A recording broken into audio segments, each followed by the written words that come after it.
নমস্কার বন্ধুরা, স্বাগত দ্য ইনভেস্টমেনিয়া ইউটিউব চ্যানেলে আপনাদের সবাইকে। আজকে ভিডিওটা 2025-26 যে ফিনান্সিয়াল ইয়ার আছে তার আইটিআর ফাইলিং নিয়ে ভিডিওটা। কোন ফর্ম আপনার জন্য উপযুক্ত, আহ, নতুন এবং পুরনো যা ট্যাক্স ব্যবস্থা আছে তার মধ্যে পার্থক্য কি, কিভাবে আপনি অনলাইনে আইটিআর সাবমিট করতে পারবেন, চাকরিজীবী, ছোট ব্যবসায়ী কিংবা ফ্রিল্যান্সার সকলের জন্য এই ভিডিওটা। চলুন তাহলে শুরু করা যাক। প্রথম পয়েন্ট হচ্ছে নীল আইটিআর কি এবং কখন ফাইল করবেন। আপনারা যদি কোনো ট্যাক্স যোগ্য আয় না থাকে তাহলে আপনি নীল আইটিআর করতে পারেন। এর অনেক সুযোগ রয়েছে, যেমন লোন পাওয়ার সময় ডকুমেন্টস হিসেবে ব্যবহার করতে পারেন, ভবিষ্যতের রেকর্ড রাখার জন্য করতে পারেন।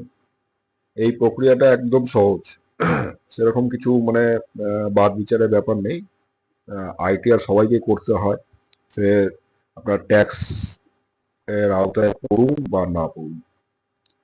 সঠিক আইটিআর ফর্ম বাছাই করুন। আইটিআর ফাইল করার সময় গুরুত্বপূর্ণ বিষয় হলো সঠিক নির্বাচন, যে আপনি কোন আইটিআর এর আন্ডারে পড়ছেন, আইটিআর 1, আইটিআর 2, আইটিআর 3 না আইটিআর 4-এ। সঠিক ফর্মটা অবশ্যই বিচার করা উচিত।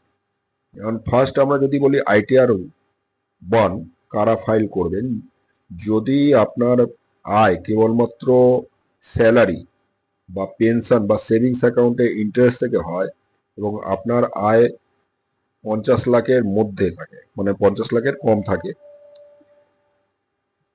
তাহলে আপনারা আইটিআর 1 করবেন। এবং আইটিআর 2 কারা করবেন, যদি আপনার বেতন থাকে ক্যাপিটাল গেন, মানে যা আপনার বেতন ছাড়াও যদি আপনার ক্যাপিটাল গেন বা একাধিক বাড়ি থেকে আয় আসছে, মানে রেন্টাল ইনকাম আসছে, বিভিন্ন ইনভেস্টমেন্ট থেকে ইনকাম আসছে, তাদের জন্য আইটিআর 2। আইটিআর 3 কারা ফাইল করবেন, যদি আপনি ফ্রিল্যান্সিং করেন বা প্রোডাকশন বা সার্ভিস রিলেটেড কোনো কাজ করেন, যেমন প্রফেশনাল প্রফেশনালরাও এর মধ্যে পড়ে, যেমন ডাক্তাররা, ইঞ্জিনিয়াররা, তারপর ট্যাক্স কনসালটেন্ট যারা আছে, এরা আইটিআর 3 সাধারণত করে থাকে। আইটিআর 4 কারা করবেন, যারা ছোট ধরনের ব্যবসা করেন এবং যাদের 50 লক্ষের কম আয়, তাদের জন্য আইটিআর 4। এছাড়াও যদি তাদের আদার্স কোনো ইনকাম থেকে থাকে, মানে ব্যবসার সঙ্গে সঙ্গে যদি আদার্স কোনো ইনকাম থেকে থাকে, তাহলে এই আইটিআর 4টা করতে পারেন। আপনার ফর্ম 16 ব্যাংকের স্টেটমেন্ট, মানে এই আইটিআর ফাইলের সময় কি কি মানে জিনিসগুলো আপনার কাছে থাকতে হবে। প্রথম হচ্ছে ফর্ম 16 থাকতে হবে, ব্যাংকের স্টেটমেন্ট থাকতে হবে, টিডিএস এর ডিটেলস থাকতে হবে। এগুলো আগে থেকেই এক জায়গায় করে রাখুন। আইটিআর ফাইলিং এর সময় এগুলো খুবই জরুরি দরকার। আপনি চাইলে বা ফর্মেট ডাউনলোড করতে পারেন, মানে এটার একটা ওয়েবসাইট, মানে গভর্নমেন্টের ওয়েবসাইট আছে www.incometax.gov.in। আপনি চাইলে, আমি আমার ডেসক্রিপশন বক্সের মধ্যে আমার এই ওয়েবসাইটের লিঙ্কটা, মানে আমার না, এটা গভর্নমেন্টের ওয়েবসাইট, যেখানে এই পোর্টালের থেকে এই ফাইলগুলো আপনি লগ ইন করে দেখে নিতে পারেন।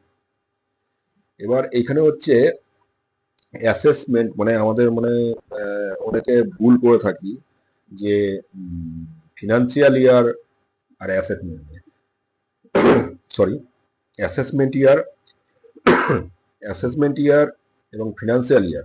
ধরুন আপনি যদি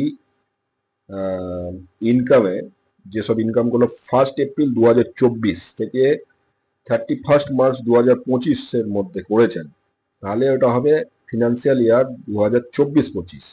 এই ইনকামের উপর যে ট্যাক্স ফাইল করবে সেটা হবে 2025-26। এইটা হবে অ্যাসেসমেন্ট ইয়ার, মানে অ্যাসেসমেন্ট ইয়ারটা হবে 2025-26 এবং ফিনান্সিয়াল ইয়ার হবে 2024-25। মানে যদি আপনি 1 এপ্রিল 2024 থেকে 31 মার্চ 2025-এর যদি আপনি ফাইল করছেন, বোঝা গেল। এবার নতুন ট্যাক্স যে ক্যালকুলেশন আছে, সেখানে নতুন কর ব্যবস্থায় বিভিন্ন স্ল্যাব রেট কম আছে। কিন্তু যদি আপনার ডিডাকশন এর রিলেটেড যদি আপনার ইনভেস্টমেন্ট করছেন বিভিন্ন জায়গাতে, সেইখানে আপনি কিন্তু নতুন ট্যাক্স রেজিমের মধ্যে আপনি ডিডাকশনটা অতটা পাবেন না। পুরনো ট্যাক্স রেজিমের মধ্যে আপনি কিন্তু বিভিন্ন ধরনের ট্যাক্স মানে ডিডাকশন গুলো আছে। আপনি যদি আপনি বেশি ইনভেস্টমেন্ট করে থাকেন, যেমন ধরুন মিউচুয়াল ফান্ড আছে, মানে যে বিভিন্ন ধরনের রেন্টাল মানে প্রপার্টিতে, তো এইগুলো যদি আপনার ইনভেস্টমেন্টের এরিয়া যদি আপনার বেশি থাকে, তাহলে সেখানে আপনার পুরোনো ট্যাক্স রিজিমের মধ্যেই থাকা ভালো।